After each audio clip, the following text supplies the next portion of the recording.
봉독한 말씀은 엘리사가 행한 11번째 기적의 사건입니다. 우리 오늘 내용은 우리 지난주와 같이 연속해서 어떻게 하나님께서 이 어려운 형편에 처한 그의 백성들을 돌보시는가, 오늘 하나님의 돌보심에 대해서 말씀하고 있는 것을 우리가 볼 수가 있습니다. 우리가 이 말씀의 배경을 보면요,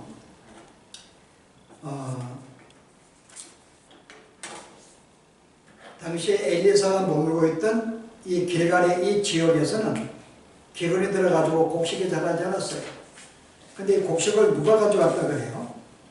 바알 살레사로부터 와서, 그러니까 바알 살레사에 사는 어떤 한 사람이 와서 엘리야에게 자기의 것을 나눠주는, 우리가 그런 모습을 볼 수가 있는데요. 우리가 내용 속에서 뭘 발견할 수 있을까요? 하나님이 이스라엘 백성이 범죄해서 이 땅에 기근을 주었음에도 불구하고 모든 지역에 주지 않은 것을 우리가 볼 수가 있습니다. 특별히 길갈을 주에서 그 주위에는 흉년이 들었지만은 그 외의 이스라엘 지역은 아직은 기근이 없는 걸 볼 수가 있어요. 저는 여기서 우리가 하나님의 은혜를 볼 수가 있습니다. 우리가 백성들이 죄를 지었을 때 하나님이 우리를 징계하시기 위해서 때로는 기근을 내리기도 하시는데 아주 우리가 망하도록 온전하게 징계하지 않는다는 걸 우리가 볼 수가 있어요. 여러분, 오늘 시편에 있는 말씀 보시게 되면 시편 보자, 우리 아모스 4장 보십시다. 아모스 4장에 보시면 7절 말씀에 또 추수하기 석 달 전에 내가 너에게 비를 멈추게 하여 어떤 성읍에는 내리고 어떤 성읍에는 내리지 않게 하였더니 땅 한 부분은 비를 얻고 한 부분은 비를 얻지 못하게 말랐으며, 이게 하나님의 은혜입니다. 하나님 실은 우리가 범죄할 때 어떤 우리의 벌을 통해서 징계를 온전히 하셔야 정상인데 우리가 거기서 더 고통을 당하지 않도록 그 다음에 피할 길을 주시기 위해서 이스라엘 백성들에게 온 땅에 기근을 주지 않고 다른 땅을 통해서 계속 양식을 얻도록 이런 상황을 주셨다는 거죠. 저는 이것이 하나님의 크신 은혜가 아닐까. 마땅히 우리의 죄값을 우리가 벌을 받는다면 우리도 완전히 멸망할 정도의 벌을 받을 수밖에 없습니다. 그럼에도 불구하고 하나님께서는 우리의 죄악들을 온전히 징계하지 않으시고 다시 우리를 돌이키게 하시기 위해서 어떤 어느 정도의 징계로 대하시는 이런 하나님의 모습을 볼 수가 있는데요. 그 결과도 다른 지역에는 여전히 농사가 되고 있었어요. 그래서 다른 지역에 살고 있는 어떤 지역인가요? 바알 살레사로부터, 여러분 살리사 들어봤는가요? 사무엘상 9장에 보시면은 이제 사울이 왕이 되기 전에 그가 어떤 삶을 소개하고 있는데요. 그의 아비 기스가 암 나귀를 잊어버립니다. 그래서 그 아들이 사울이 계속 그 나귀를 찾아다녀요. 근데 그 본문에 보면은 그가 에브라임 산지와 살리사 온 지역을 찾아다니며 암나귀를 찾았으나 찾지 못했다라고 이야기를 합니다. 그 여기서 에브라임 산지와 살리사가 등장을 해요. 그래서 우리가 이 말씀 볼 때는 이 살리사는 에브라임 지역에 속한 우리가 한 도시인 것을 알 수가 있습니다. 그럼 이 살리사는 실은 이 지금 엘리사가 묵고 있는 이 길갈하고는 조금 좀 거리가 먼 거리입니다. 그럼 이 사람이 오기 위해서는 오랫동안 길을 걸어야 돼요. 그리고 어쨌든 이 살리사에 온 사람, 근데 바알이라는 말이 붙었는데요. 이 바알은 원래 살리사 동네인데 우리가 언제부터 이스라엘 백성의 바알을 섬기게 되었는가요? 이세벨이 이스라엘의 아합의 여왕으로 부인으로 왔을 때부터 그가 섬겼던 종교를 가지고 와서 이 바알 신이 성행하게 됩니다. 그 여기서 이 살리사가 앞에 바알이 붙은 것은 어떤 의미일까요? 특별히 다른 지역보다 이 지역이 더 온전히 바알을 섬겼던 우리가 지역인 것을 알 수가 있습니다. 굉장히 범죄한 지역이죠. 근데 우리가 여기서 아주 이렇게 바알을 섬기는 부패한 이런 우리가 이 살리사 동네임에도 불구하고 여기서 어떤 사람이 자기의 곡식을 엘리사와 나누기 위해서 가져왔다는 거예요. 자, 우리 이런 사실을 우리가 발견할 수 있을까요? 그래도 이 부패한 동네 가운데 하나님께서는 그래도 그 가운데 믿음의 사람을 남겨두었다는 걸 볼 수가 있습니다. 우리가 세상이 굉장히 우리가 믿음을 지키기가 우리가 힘든 세상입니다. 우리가 세상에 소리되어 있고 또 많은 거짓된 가르침되어 있고 우리가 이 험난한 이 물질 세상 속에서 우리의 신앙을 유지하는 거 쉽지 않죠. 수많은 유혹이 있는데 근데 그런 유혹 가운데서도 이 사람은 뭐예요? 여전히 하나님의 말씀에 순종을 해서 뭔가 자기 것을 함께 나누기 위해서 이 찾아간 이 사람 모습 볼 때에는 그래도 우리가 이 사람이 조금 더 그런 가운데 믿음의 사람이 있다고 하는 것은 우리에게 위안이 되는 말씀입니다. 여전히 우리도 이 세상의 악한 가운데서도 우리의 믿음은 우리가 지킬 수가 있다는 거죠. 근데 여기서 이 사람이 가져온 것은 단순히 나누는 문제가 아니죠. 자, 이 사람이 가져온 것은 뭐예요? 곡식은 뭐라 그래요? 처음 만든 떡이라고 합니다. 처음 익은 여기 이 한글 성경은 처음 만든 떡이라 했는데 영어에 보시게 되면 그렇잖아요. 처음 익은 열매로부터 만든 떡이라고 나옵니다. 자, 이 처음 익은 열매는 여기서 만든 떡을 가지고 왔어요. 뭘 말하고 있는가요? 이 사람이 지금 주의 말씀에 순종하고 있는 자인 것을 우리가 알 수가 있습니다. 이스라엘 백성은 그가 어떤 이 곡식을 심었을 때 처음 난 것은 항상 하나님께 드렸습니다. 여호와의 계명이에요. 한번 여러분 출애굽기 보실래요? 34장인가 보시게 되면은 26절에 내 토지 소산에 처음 익은 것을 가져다가 내 하나님 여호와의 전에 드릴지며, 예, 처음 익은 곡식은 하나님 것이에요. 그래서 그가 처음 익은 열매를 가지고 그가 이렇게 떡을 만들어서 엘리사에 가져왔다는 것은 그는 우리가 이 본문을 통해서 여호와의 말씀에 굉장히 순종하며 사는 사람인 것을 볼 수가 있어요. 그런데 이 사람이 여기 처음 익은 열매는 누가 원래 먹는 건가요? 가져오면은 한 에스겔에서 보실래요?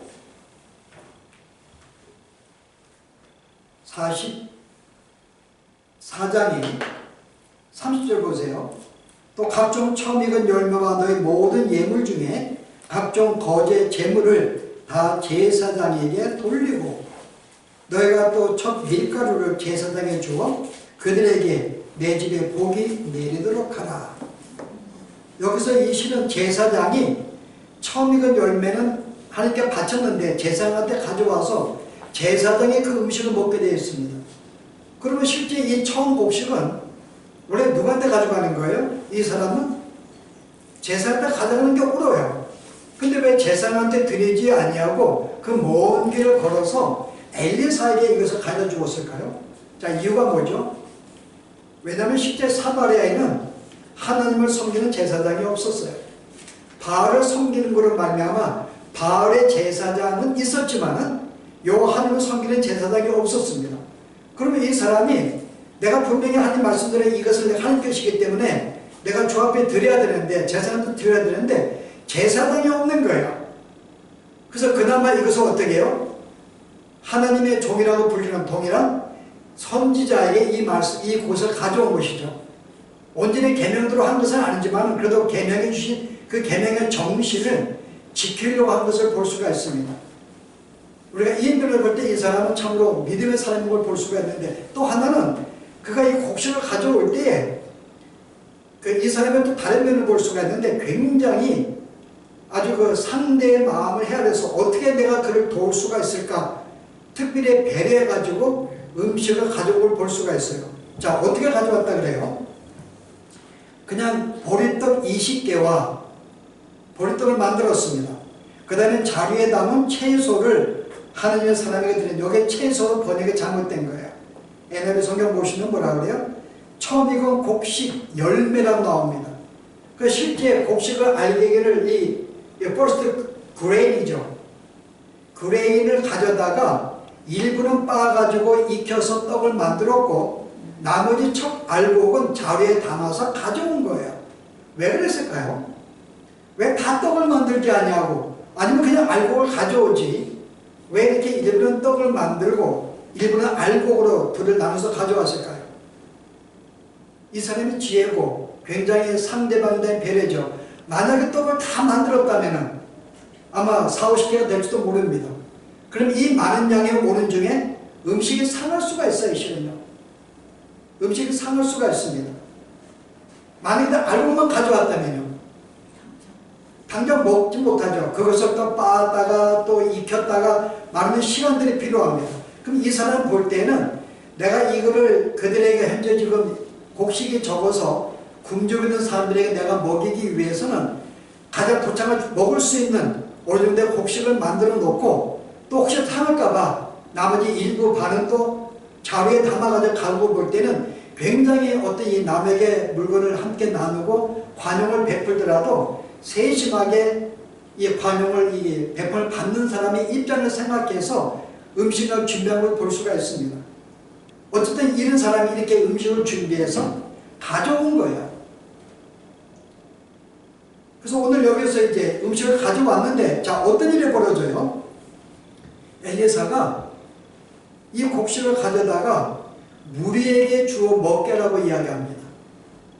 자, 이 말씀은 앞에 또 나오죠. 앞에 그 제자들에게 말씀을 강론한 다음에 그 다음에 거기에 제자들과 무리들이 모여 있었어요. 근데 여기서 뭐래? 내가 이 제자들을 위해서 국을 끓이겠다고 이야기합니다. 그래서 국을 끓였는데 결국 국은 누구한테 갖다 줘요? 여러분, 실제 국은 제자들도 먹지 않습니다. 여기에 엘리사는 먹었다는 이야기가 없어요. 나눠주라 그럽니다. 근데 제자들도 자기가 음식을 먹지 않고 무리들에게 나눠줘요. 여러분, 성경에 보시면은 우리가 이 말씀이 좀 이렇게 구분되어 있는데요.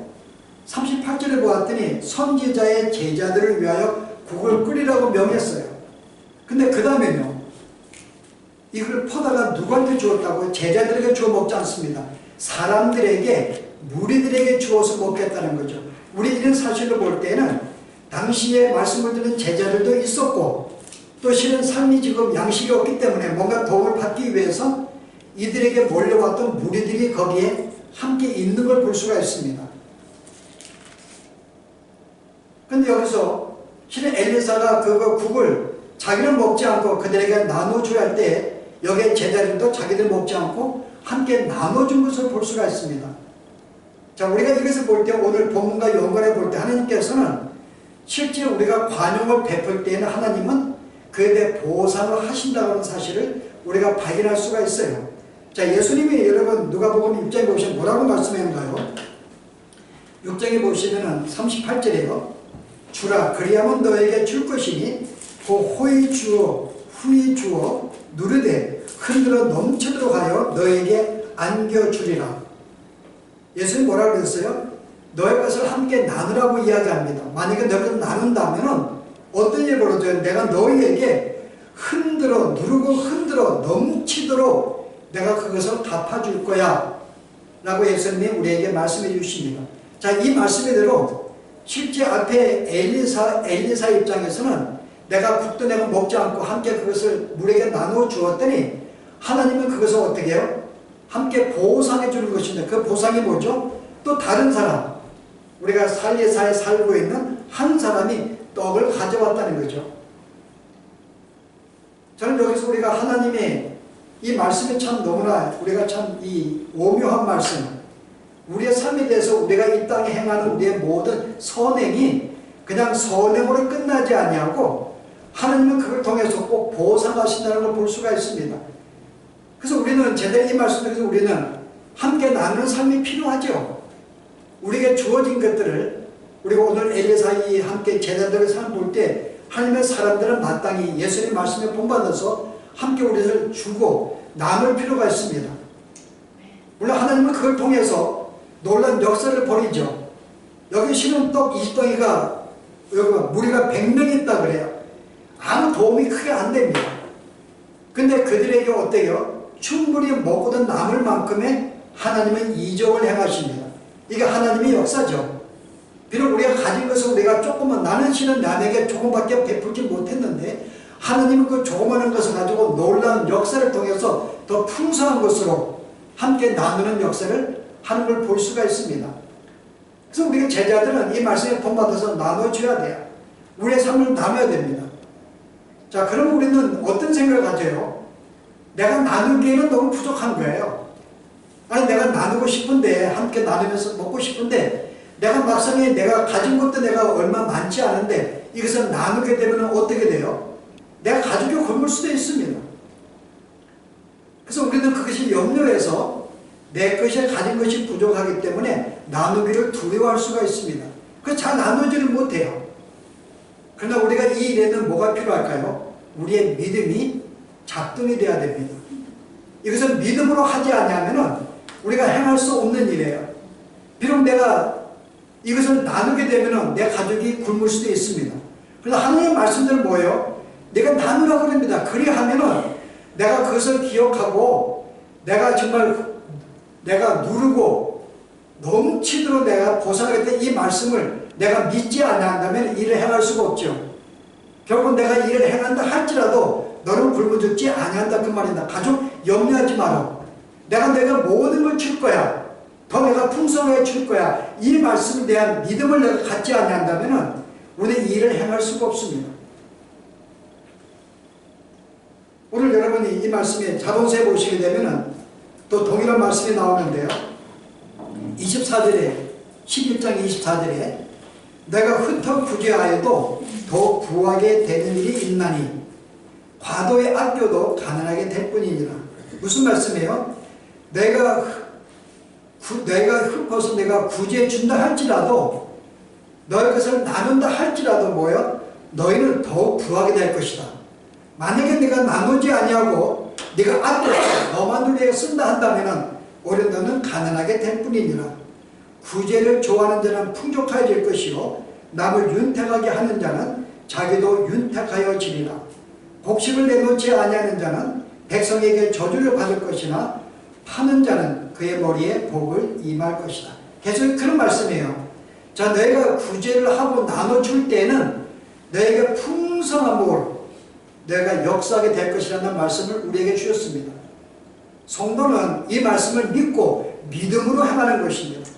그래서 우리가 한 상황에 볼 때 내가 함께 나눌 만한 물건이 없어요.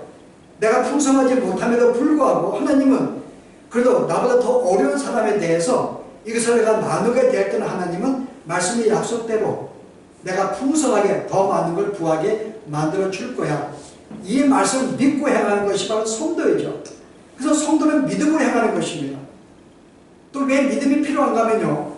우리가 선을 행할 때는 여기에 분명한 반대자가 있어요. 오늘 여러분 뭔가요? 오늘 여기에 엘리사가 이 떡을 가지고 무리들에게 나눠주라 그랬더니 뭐라고 이야기를 해요? 거기서 한 그 제자가 뭐라 그래요? 사환은 누구겠어요 여러분? 게하시입니다. 게하시가 아니 어떻게 이 백성한테 이걸 다 주겠습니까? 백성은 우리가 지금 100명에게 우리가 먹이 떡은 20개밖에 없는데 기껏해 그 정도밖에 못 먹겠는데 어떻게 100명이나 먹을 수가 있습니까? 이 의도는 뭘까요? 게하시의 마음은 아니 엘리사에게 주었으면은 자기는 거기에 종으로서 우리 둘만 이것을 먹는다면 자기는 풍성하게 먹을 수가 있어요. 굉장히 이기적인 존재죠. 이기적인 존재입니다. 그래서 우리는 이걸 오래 나누지 아니하고 우리가 엘리사를 우리가 함께 먹는다면 나는 좀 풍성하게 먹을 수가 있겠는데 그래서 자기는 그런 마음에 나누고 싶지 않았던 거죠. 그래서 우리가 핑계로서 100명이나 있는데 뭘 그 나눕니까 그냥 라고 이야기를 한 거죠. 굉장히 믿음이 없고 자기만을 이렇게 생각하는 이기적인 사람이고 어떤 불신적인 우리가 그런 존재를 볼 수가 있어요. 이런 반대가 있습니다. 여러분 이런 반대는 여러분 여기만 나오는 게 아니죠. 우리가 오늘 이 기적은 여러분 보시게 되면은 예수님이 행하신 오병의 기적의 그림자인 것을 볼 수가 있어요. 앞으로 예수님은 어떻게 행하실 것인가를 우리가 보여주는 한 가지 본문인데 예수님도 오병의 기적 행할 때 똑같은 일이 벌어집니다. 많은 무리가 모였어요. 남녀 어린아이를 제거하고 남자만 5,000명이라 그랬어요. 그래서 함께 강의를 하다가 시간이 되어서 식사 때가 되었는데 예수님이 그럽니다. 내가 이들에게 먹을 시간이 되었다 그래요. 그랬더니 빌립이 뭐라 그래요? 아니 우리가 이 많은 사람을 먹이려고 했더니 아무리 적어도 200데나리온이 필요합니다 라고 이야기해요. 우리는 먹을 수가 없다는 거죠. 그중에 돈도 없는데 그랬더니 그 중에 베드로의 형제 안드레가 뭐라 그래요? 갑자기 그 어린아이가 가져온 떡 5개와 물고기 2마리 가지고 와서 여기 이게 있나이다. 그래서 뭐라 그래요? 그런데 이것으로 어떻게 우리가 이 많은 무리를 먹일 수가 있겠습니까? 라고 이야기하죠. 부정적으로 인간 눈으로 볼 때는 불가능하죠. 내가 가진 것이 얼마 안 되는데 이것이 뭘 도움이 되겠냐고요. 인간의 마음으로 볼 때는. 근데 실제는 우리가 하나님의 사람은 우리가 인간 눈으로 보지 않죠. 하나님께서 뭐예요? 오늘 엘리사가 뭐라고 그랬어요? 내가 하나님께서 이 모든 것을 먹고도 무리에게 주어서 남게 할 것이라고 나에게 말씀했느니라. 뭔가 베풀 때 하나님이 그에게 말씀을 주었죠. 먹놓게 먹고도 남게 될 것이야. 이 말씀은 그런 믿음이 있었어요. 그러니까 이 반대에도 불구하고 어때요? 그런 반대를 물리칠 수가 있었습니다. 이게 우리 신앙의 사람이죠. 열정 우리가 이 땅에 살 때 우리는 믿음으로 살려고 합니다. 말씀에 순종해서. 그럼 말씀대로 우리가 행하려고 해요. 근데 우리에게는 수많은 반대가 있습니다. 때로는 우리에게 너 그거 옳지 않아. 그건 잘못된 거야. 이게 더 낫지 않을까? 나는 분명히 A라는 길을 걷고 싶은데 주위에는 많은 사람들이 오히려 A가 옳지 않다고 이야기합니다. B라고 이야기를 해요. 그러나 분명한 믿음의 사람은 이것이 분명히 주의 말씀이고 주께서 명하신 말씀이라면은 그런 반대에도 흔들리지 아니하고 우리가 믿음으로 계속 행하는 걸 볼 수가 있습니다. 이게 하나님의 역사죠. 그 실제 여기에 실은 이 게하시가 반대에 있음에도 불구하고 함께 나눠주라고 이야기해서 결국은 그가 어떤 일이 벌어지게 돼요? 놀라운 100명이 먹고도 음식이 남을 정도의 역사가 하나님의 기적을 행하는 일이 볼 수가 있습니다. 이게 하나님의 일이에요.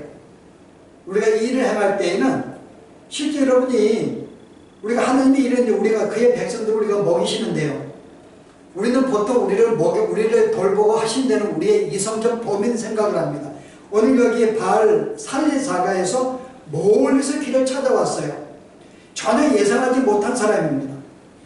여러분 실제 엘리사가 볼 때에는 만약에 이 사람에게 찾아온 사람이 뭐 베델에서 온 사람이라든지 아니면 수넴 여인이 살고 있는 동네에서 왔다면 우리 이해할 수 있어요. 엘리사를 알고 있었고 그래서 그에 대해 우리가 알기 때문에 거기에 관계된 사람들이 음식을 가져왔다는 걸 이해할 수가 있는데요. 전혀 그들이 예상 밖에 알지 못했던 한 사람을 통해서 하나님이 역사를 볼 때 이게 하나님의 실인 일이죠. 하나님이 이렇게 우리를 돌보십니다. 우리는 어려움을 당할 때 우리는 우리 이성적으로 이게 해치나갈 길도 없고 나를 도울 사람이 없다고 생각할 때도 하나님은 그의 백성들을 돌보시는데 전혀 예상하지 못한 우리가 그런 사람들을 통해서 여전히 하나님은 우리를 돌보고 있다는 걸 볼 수가 있습니다. 그리고 우리가 돌보게 하더라도 우리가 가진 것이 비록 받은 것이 적어요. 굉장히 적지만은 하나님은 그것으로 끝나지 않습니다. 내가 볼 때는 내가 드리는 어떤 이 나눔이 얼마나 크겠냐고요. 나도 내가 쓸 것이 부족한데 기껏 내봐야 내가 얼마가 되겠냐고요.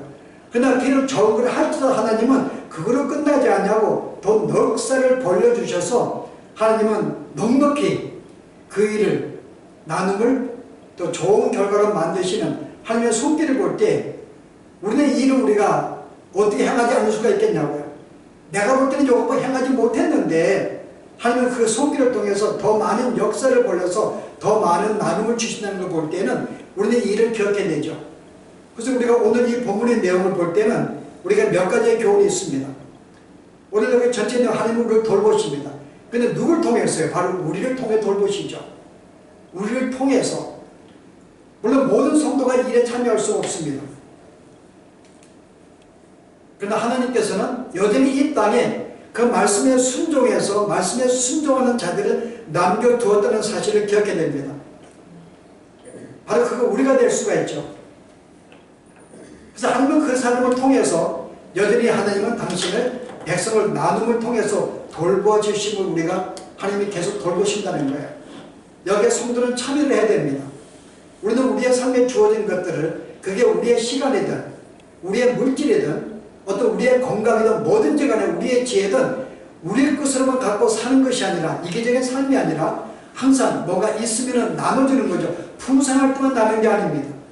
비록 나에게 준 것이 적다 할지라도 우리가 그것을 나누는 삶이 우리에게 필요한 거죠.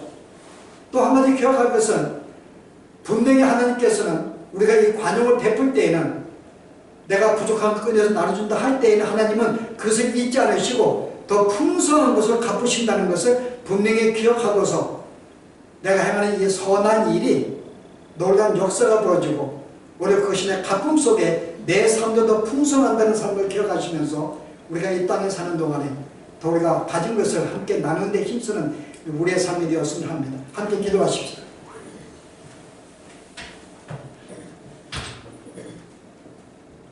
은혜로우신 하나님,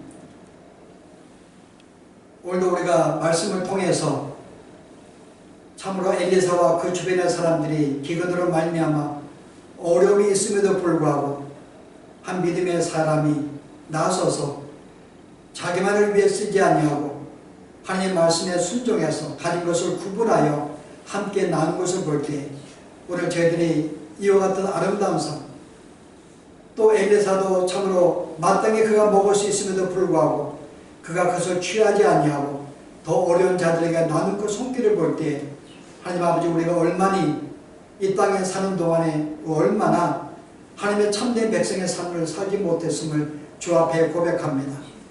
내가 가진 것을 나를 위해 썼으며 또 그런 부족하다고 생각해서 놔두지 못하는 살았던 우리의 삶이 얼마나 믿음이 없는 삶이었는지 다시 주 앞에 고백하며 저를 긍휼히 여겨 주시옵소서. 이제 우리가 삶에서 오늘 주의 말씀에 순종하여 너의 것을 나눌 때 더 풍성해 주신다는 주의 말씀을 믿고서 우리의 가진 것들을 기꺼이 함께 나눌 수 있는 저희들의 삶이 되게 하시고 이를 통해 저희들뿐만 아니라 도움받는 모든 사람들도 풍성한 삶을 살아가는 이 놀라운 역사를 날마다 경험하며 살아갈 수 있는 저희들의 삶이 되도록 하나님의 축복하여 주시옵소서. 예수 이름으로 기도합니다.